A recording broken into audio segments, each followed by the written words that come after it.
Well, now there's something bothering me about the MPPT solar charge controller circuit, and in particular the buck converter, which is here, these three components: the inductor, the Schottky diode and the MOSFET. And to be honest, it's been bothering me ever since I looked at the Wikipedia article on the buck converter, and that is that you've got a high power inductor and a high power diode directly across the positive and negative terminals of the battery, and that's fine as long as you connect the battery the right way round. But you know, it's always possible that we have a moment of absent-mindedness and connect it the wrong way round, and that would be pretty disastrous, because then the diode would conduct straight through the inductor, and to my mind there'd be a loud bang.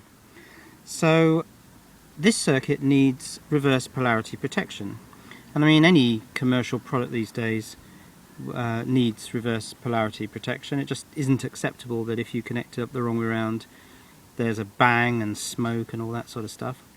So I've been thinking about a couple of ideas for reverse polarity protection, and I'm going to implement those.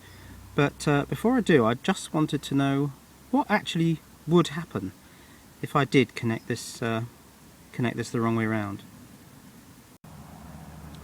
So I've rigged up this 500 amp relay, 500 amp solenoid. It's 500 amps momentary, 200 amps sustained apparently.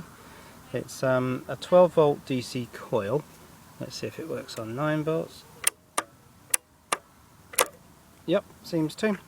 And then I've connected one of these meter tail cables, which must be good for at least 200 or 300 amps, I'd have thought, and run it round the battery box and back down to the negative terminal on the other side.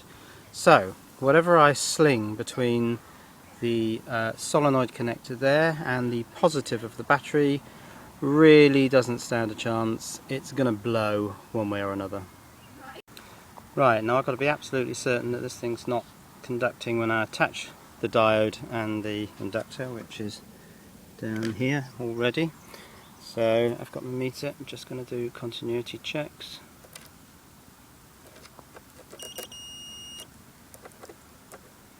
So that seems okay. And while I attach the diode and the inductor, I've just insulated the other end of the cable. Right, so there's the diode and the inductor slung between the positive terminal of the battery and the 500 amp solenoid, and then the return wire going back to the negative.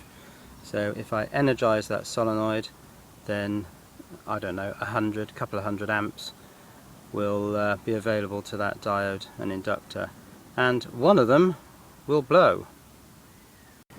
Right, I've now attached the firing cable to these 2 points here, and that runs all the way down to this rather nice missile launch switch, and then a little bit further down are 2 battery connectors to attach a 12 volt remote battery for firing.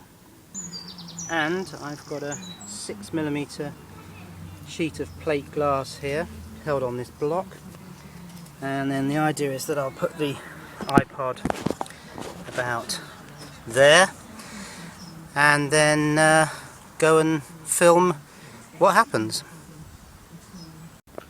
And just a final check that the switch is off when it says it's off. So let's check that. Seems to be. Let's check it when it's on, before I connect the battery, this is.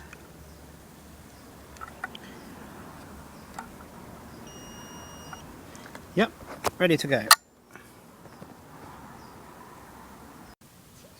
Okay, the battery's connected. So, prime the switch and contact.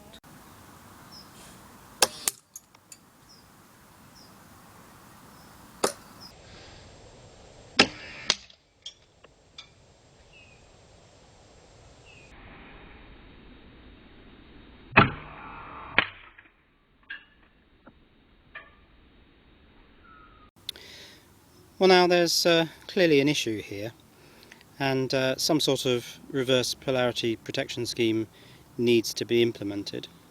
And the obvious one, I suppose, is these things. These are polyfuses, or PPTCs, and I read recently that you can put these things in parallel to produce pretty much any current rating you want. Now these are 5 amp fuses, so I thought if I reckon on about, say, 20 amps, put 4 of these things in parallel, then I can see whether they're fast enough to break the circuit, or of course whether they blow themselves up. But I'm going to put them across the full battery current, so I'm not going to give them much mercy. And so I've rigged up this thing here, 4 of them in parallel, a couple of wire connections, and a little light bulb which will light up if they open the circuit, so you'll be able to see when they're in their blown state. So let's rig that up and give it a test. Right, so in this setup I've got 4 of the 5 amp polyfuses, so that kind of makes a 20 amp polyfuse. I've got the small light bulb which shows when there's a voltage across the polyfuses, so that indicates when the polyfuses have gone open circuit. And then I've put a large 50 watt light bulb actually across the solenoid contacts. So when I first power this thing up, there'll be about 5 amps flowing. The polyfuses will be happy with that and they will remain closed circuit. And then when I switch on the solenoid, the full current of the battery will flow through the polyfuses, and the idea is that they go open circuit. Let's see what happens. Right, so I'm going to connect the circuit, and the 50 watt bulb is on, which means that the big solenoid is off, of course. The fuses are passing the current for that bulb, which is about 5 amps, so they're happy with that. And then when I switch on the solenoid, the fuses will get the full current of the battery if they can cope with it, and we hope that they go open circuit so that the little lamp should come on. So let's see what happens.